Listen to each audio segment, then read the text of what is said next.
Olha, tem uma história aqui que eu queria que você parasse um pouquinho para prestar atenção.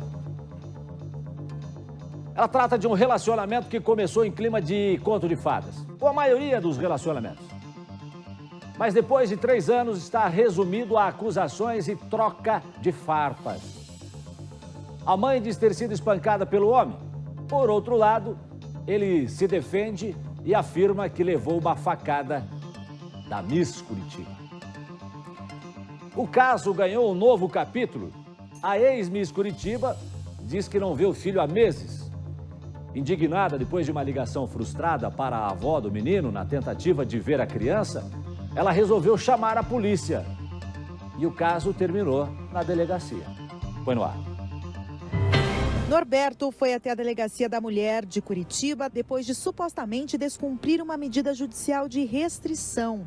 Ele não poderia se aproximar da Bruna. Quando a polícia chegou, ele foi até o local, conversou com a polícia, muito alterado ele estava, assim, se movimentando muito, e pediu que a gente fosse para a delegacia, porque eu iria presa. Norberto Cagliari e Bruna Pacheco têm um filho de 2 anos e há 8 meses, desde o fim do relacionamento, disputam na justiça a guarda dessa criança. A mãe está há mais de 7 meses sem ver o filho. Desde a separação, a guarda provisória do filho do casal está com a avó paterna. Bruna fez uma ligação para tentar ver o filho. Eu vou buscar o às 9 horas hoje.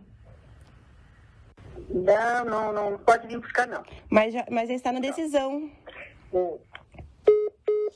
Hoje de manhã, era umas 8 horas da manhã, liguei para minha ex-sogra, pedindo para eu poder ver o meu filho. Ela se negou, liguei de outro número, né? Porque nos meus números ela me bloqueou de tudo. Nas mensagens enviadas à ex-sogra, Bruna pede para ver o filho. Explica que está há meses sem ver a criança e não obtém resposta. Com mais essa negativa, ela foi até a casa onde está o filho. Nesse momento, encontrou o ex-companheiro e chamou a polícia. E continua ali, ó. A gente já chamou a polícia, né, obviamente, porque primeiro que é um descumprimento de medida protetiva e segundo que é um descumprimento de ordem judicial. A defesa de Norberto contou uma história um pouco diferente. Saiu uma nova decisão em que tanto os advogados dela quanto os advogados do Norberto já foram intimados de que ela, de fato, poderá ver seu filho assistido por 2 horas, um dia por semana. A advogada de Bruna afirma que mesmo com a mudança da decisão, a mãe continua com o mesmo direito de ver o filho. Foi estabelecido o seguinte, que durante 4 semanas, um dia por semana, a Bruna teria direito de ficar com o na casa da guardiã provisória, né, que é a avó paterna, por um período mínimo de 2 horas. De acordo com a Polícia Civil, Norberto não foi autuado por nada, já que a medida protetiva já tinha tido seu prazo encerrado. Ela foi prorrogada, mas ele ainda não tinha ciência dessa decisão e, por conta disso, não cometeu crime nenhum. Mais uma tentativa frustrada da senhora Bruna em ludibriar a autoridade policial e tentar convencer de que o Norberto havia cometido algum crime. Norberto jamais cometeu algum crime. Norberto veio até a delegacia porque ele fez questão de aqui estar. Como vocês viram, ele acabou de sair pela porta da frente, assim como entrou. Eu tenho outros 2 filhos que também pedem pelo irmãozinho. E eu não saber o que ele está falando, eu não saber como é que ele está, se ele vai me reconhecer ou não, que para isso que mais pega, sabe? Eu chegar depois de 7 meses, falar, oi, vem com a mamãe, e ele nem saber quem eu sou. Para a criança, depois de 7 meses sem ver a mãe, fica realmente complicado. Agora, decisão judicial se cumpre, né? Se cumpre. E aí, eu fico pensando assim, que o triste dessa história toda é essa criança, doutora Márcia. Uma criança que fica no meio do pai e da mãe brigando. Será que nenhum dos dois pensa um pouco na criança? Ou é o contrário? Ou é o contrário, né? Ah, não, eu acho que a mãe vai fazer mal pro meu filho, por isso eu não vou... a mãe quer o filho porque acha que não, que é o pai que vai fazer mal.